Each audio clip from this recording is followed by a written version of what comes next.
لە دێربی گەرمیانیدا شێروانە شکستی بە ڕزگاریێنە.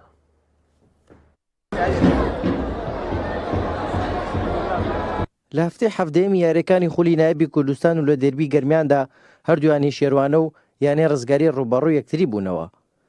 یاری پێشوو نێوان هەردوویانە لە جامی هەرێمی کوردستان بوو کە یانەی ڕزگاری توانی یانەی شێروانە بکاتە دەرەوەی جامەکە. لە یاریگای شێروانە و بەفیکەی ناوبژیوان دێربی گەرمیان دەستی پێکرد.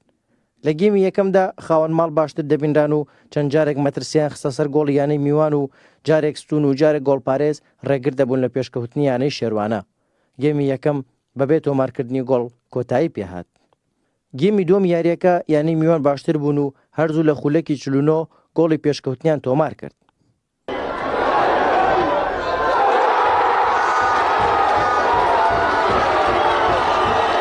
لە بەرامبەردا یانی شێروانە چەند هێرشێکیان بردە سەر گۆڵی یانی ڕزگاری و نزیک بوون لە تۆمارکردنی گۆڵی یەکسان. بەڵام تۆماری گۆڵ کەوتە خولەکەکانی زیادکراوی یاریەکە کاتێک شێروانە لە دوو خولەکدا دوو گۆڵی تۆمار کرد و شکستی گۆڕی بۆ سەرکەوتن و دێربی گەرمیانی لە بەرژەوەندی خۆی کۆتایی پێهێنا.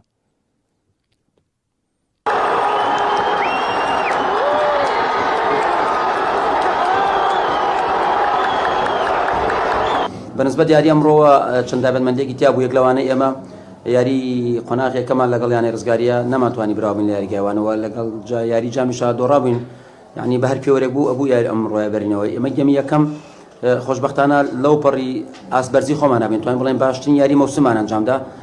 بەڵام بەداخەوە لە گەمی دووەمە لە دەستپێکی گەمی دووەمە ئێمە تووشی هەڵەیەک بووین و گۆڵمان لێکرا. ئەوە ئاستی تیپەکەی تۆزێ دابەزان. ئەلحەمدولایە ئێمە دوای ئەو گۆڵە چەند گۆڕانکاریێکمان ئەنجامدا. خۆشبەختانە دوو لەو گۆڕانکاریانە کە هاتە نێو یاریگاکەوە سپاس بە خواردیان توانیان گۆڵ تۆمار بکەن. ئێمە ئەم بردنەوە بۆ ئێمە زۆر گرنگ بوو بە حکمی ئەوەی ئێمە ڕکابەرەکانمان یەک لەوانە کە پێشمەرگەیە ئەمڕۆ سێ خاڵی یاریەکە وەرگرت بوو. ئەگەر ئێمە یەکسان بوون یاخود دۆڕان بووە ئێمە سەرروز بەندەکەمان لە دەستەدا. طبعا هەنێ بردنەوەشەیە توانین بڵێن بە تامی بردنەوەی خولە یەک لەو بردنەوانە خۆشبەختانە یاریکی دێربی بێت لە خولەکانی کۆتایە بتوانین لە ماوەی کەمتر لە خولێکێکا دوو گۆڵان تۆمار بکەی. ئەوە ئۆپەڕی خۆشحاڵیە. من دەستخۆشی تەواو دیسانەوە بۆ یاریزانەکانم هەیە. بەم سەرکەوتنەی یانی شێروانە بە 33 خاڵ پێگەی خۆی لە پلەی یەکەم بەهێزتر کرد و یانی ڕزگاریش بە 25 خاڵ لە پلەی چوارەمی یانەکانی خولی نایبی کوردستان دێت. هارون ڕەشید، کەناڵی ئاسمانی پەیام، کەلار.